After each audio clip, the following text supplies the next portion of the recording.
Need is the mother of invention, यानी कि आवश्यकता ही आविष्कार की जननी है। और ऐसा ही हमें कुछ कंप्यूटर के इन्वेंशन के साथ भी देखने को मिलता है। आज हम जिस कंप्यूटर को देख रहे हैं उसकी खोज सालों पहले मैथमेटिकल ऑपरेशंस के लिए किया गया था।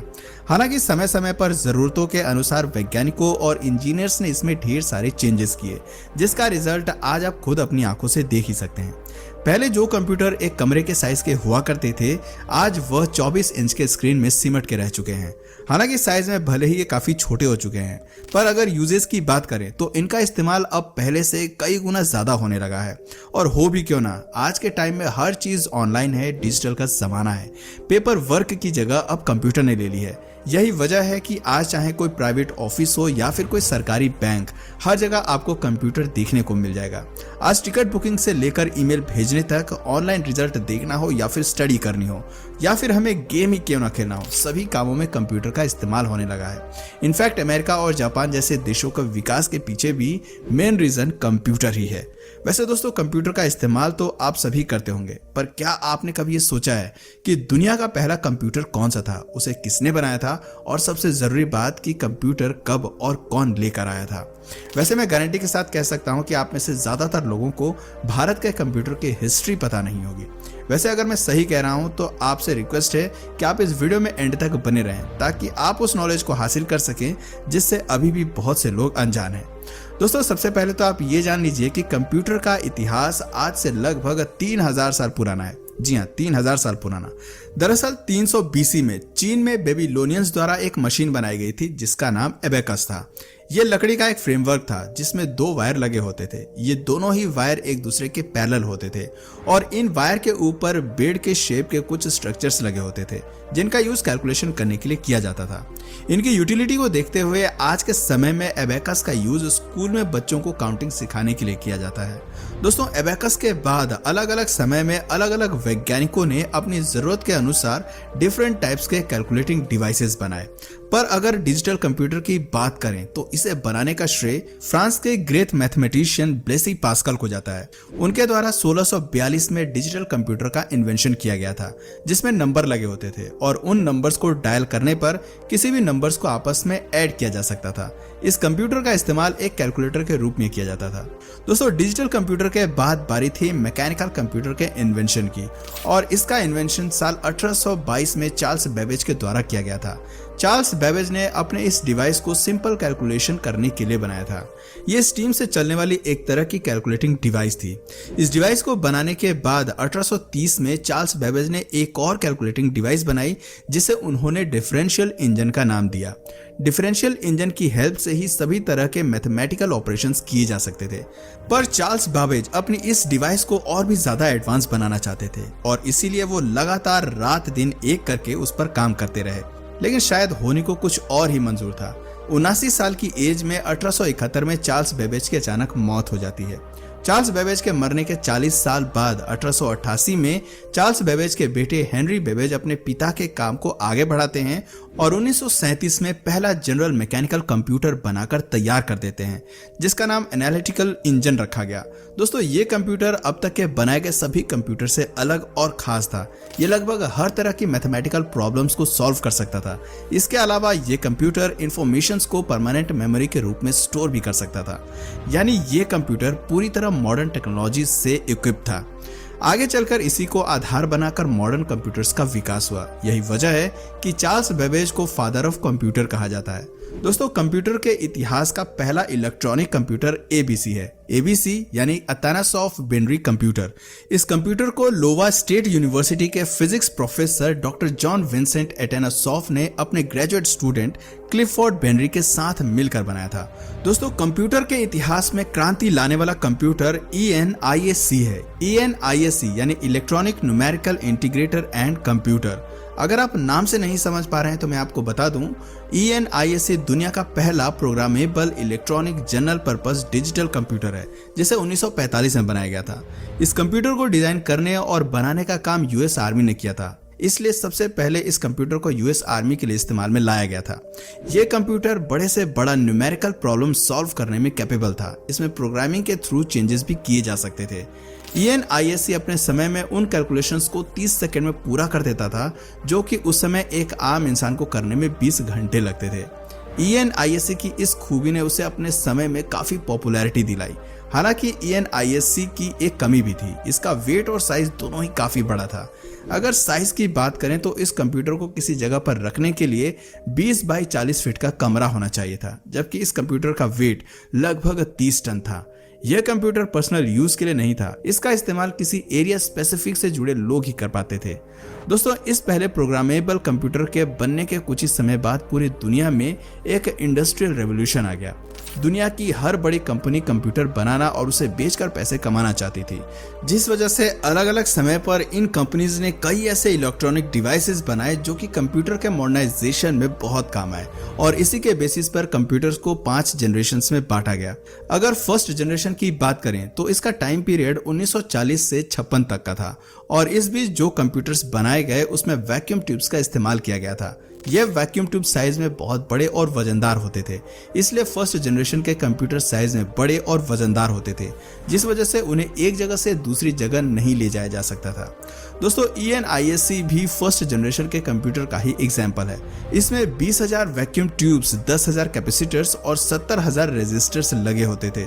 ENISC के अलावा EDSEC, IBM 701 भी फर्स्ट जनरेशन के ही कंप्यूटर हैं। दोस्तों, आइए अब जानते हैं सेकंड जनरेशन के कंप्यूटर को, लेकिन उससे पहले मैं आपको बता दूं कि इस जनरेशन का टाइम पीरियड 1956 से 63 तक था। इस जनरेशन में हमें एक नई टेक्नोलॉजी देखने को मिली थी जिसका नाम ट्रांजिस्टर्स था। इस नई टेक्नोलॉजी ने कंप्यूटर में वैक्यूम ट्यूब्स खत्म कर दिया, जिसके बाद कंप्यूटर्स में वैक्यूम ट्यूब्स की जगह पर ट्रांजिस्टर्स का इस्तेमाल होने लगा। ट्रांजिस्टर्स के इस्तेमाल की वजह से कंप्यूटर का साइज पहले से थोड़ा छोटा हो गया और वजन भी कम हो गया। इसके साथ साथ कंप्यूटर की प्रोसेसिंग भी फास्ट हो गई। इस जनरेशन के कंप्यूटर में IBM 7070, फिल्को ट्रांजेक S1000 और RCA 501 का नाम शामिल है। इन सभी कंप्यूटर्स में TX0 ट्रांजिस्टर्स का इस्तेमाल किया गया था, जिसका इन्वेंशन 1956 में हुआ था। 1956 से 1963 तक इस तरह के कंप्यूटर काफी इस्तेमाल में लाए गए, लेकिन 1964 में एक और नई टेक्नोलॉजी सामने आती है जिसे थर्ड जनरेशन की शुरुआत माना जाता है। यह नई टेक्नोलॉजी IC यानी कि इंटीग्रेटेड सर्किट का था, जिसने कंप्यूटर से ट्रांजिस्टर्स का काम खत्म कर दिया। इससे कंप्यूटर का साइज और छोटा हो गया और साथ ही ये सेकंड जनरेशन के कंप्यूटर से और भी ज्यादा फास्ट कैलकुलेशन करने लगा।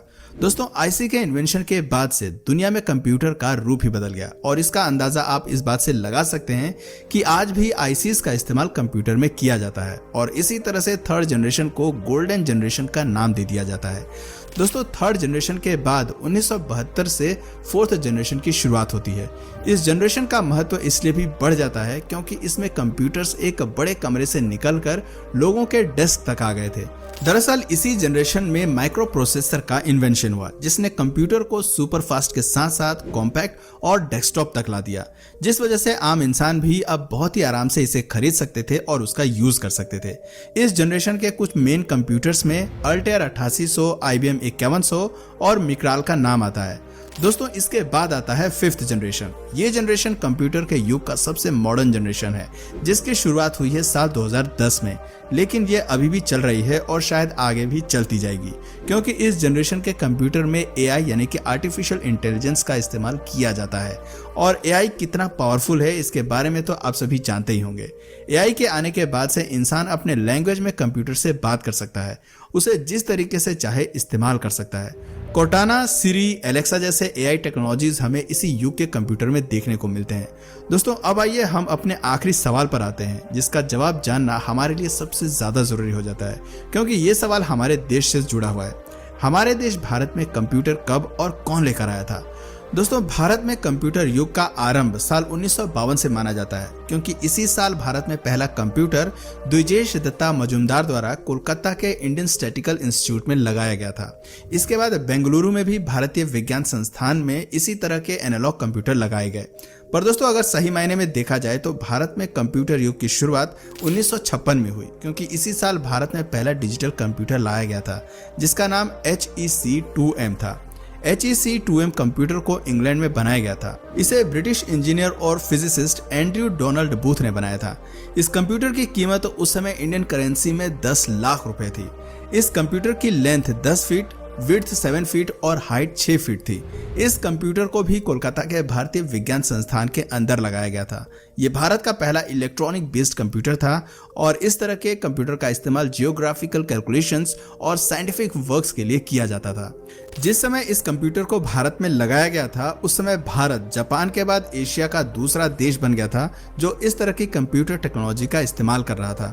दरअसल HEC2M नामक इस कंप्यूटर में इनपुट और आउटपुट के लिए पंच कार्ड का उपयोग किया गया था। हालांकि आगे चलकर इसमें प्रिंटर को भी जोड़ दिया गया। दोस्तों HEC2M के बाद साल 1958 में एक और कंप्यूटर भारत में लाया गया।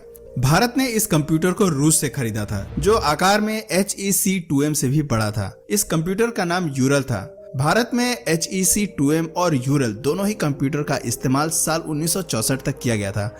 इसके बाद भारत में IBM कंपनी के द्वारा बनाया गया कंप्यूटर IBM 1401 को कोलकाता के इंडियन स्टैटिस्टिकल इंस्टीट्यूट में लगाया गया। ये एक प्रकार का डेटा प्रोसेसिंग कंप्यूटर सिस्टम था। इस कंप्यूटर सिस्टम को IBM कंपनी ने साल 1959 में बनाया था और बनने के 5 साल बाद ही इसे भारत में लगा दिया गया। दोस्तों साल 1966 तक भारत में जो भी कंप्यूटर इस्तेमाल में किए गए वो सब विदेशों से खरीदे गए थे, लेकिन साल 1966 में भारत की दो इंस्टीट्यूशंस इंडियन स्टैटिस्टिकल इंस्टीट्यूट और कोलकाता की जादवपुर यूनिवर्सिटी ने मिलकर भारत का पहला स्वनिर्मित कंप्यूटर बनाया जिसका नाम ISUZU था। दोस्तों इससे पहले भारत जिन भी कंप्यूटर का इस्तेमाल करता था, फिर चाहे वो HEC2M हो या URL, ये सभी वैक्यूम ट्यूब पर बेस्ड थे, लेकिन भारत में बने ISUZU में ट्रांजिस्टर का इस्तेमाल किया गया था। भारत में बना पहला सुपर कंप्यूटर परम 8000 था। इसके बारे में तो आप डेफिनेटली जानते ही होंगे। खैर अगर नहीं जानते तो मैं आपको बता दूं कि परम 8000 को CDAC यानी कि centre for development of advance computing द्वारा साल 1991 में आर्किटेक्ट P भाटकर की टीम द्वारा डेवलप किया गया था। संस्कृत भाषा में परम का मतलब सर्वोच्च होता है और जैसा कि इसका नाम है, जब परम 8000 सुपर कंप्यूटर पूरी तरह से बनकर तैयार हुआ था उस समय यह दुनिया का सबसे पावरफुल कंप्यूटर था। इस सुपर कंप्यूटर को बनाने में 3 साल का समय और 3 करोड़ की लागत आई थी। परम 8000 सुपर कंप्यूटर साइज में इतना बड़ा है कि ये एक बड़े कमरे को पूरी तरह से घेर सकता है। इस सुपर कंप्यूटर को बनाने में सबसे बड़ा योगदान नालंदा यूनिवर्सिटी के चांसलर डॉक्टर विजय P भाटकर का था, इसलिए इन्हें आज father of Indian super computer भी कहा जाता है। दोस्तों परम 8000 के बनने के 7 साल बाद साल 1998 में परम 10000 को भी भारत में बनाया गया और इसे बनाने में भी डॉक्टर विजय P भाटकर का सबसे बड़ा योगदान था। दोस्तों इसके साथ ही आपको जानकर खुशी होगी कि आज भारत अपने सभी सुपर कंप्यूटर खुद बनाने में कैपेबल है। इनफैक्ट आज के समय में पूरी दुनिया में भारत अपने सुपर कंप्यूटर को एक्सपोर्ट भी करता है। तो दोस्तों आज के लिए फिलहाल इतना ही। आपका फेवरेट लैपटॉप कौन सी कंपनी का है नीचे कमेंट सेक्शन में जरूर बताएं और अगर इस वीडियो से आपको कुछ नया जानने या सीखने को मिला या फिर इंटरेस्टिंग लगा तो प्लीज इस वीडियो को एक लाइक करके अपने फ्रेंड्स और फैमिली में से जरूर शेयर करें और यदि आप इस चैनल पर नए हैं तो प्लीज इस चैनल को सब्सक्राइब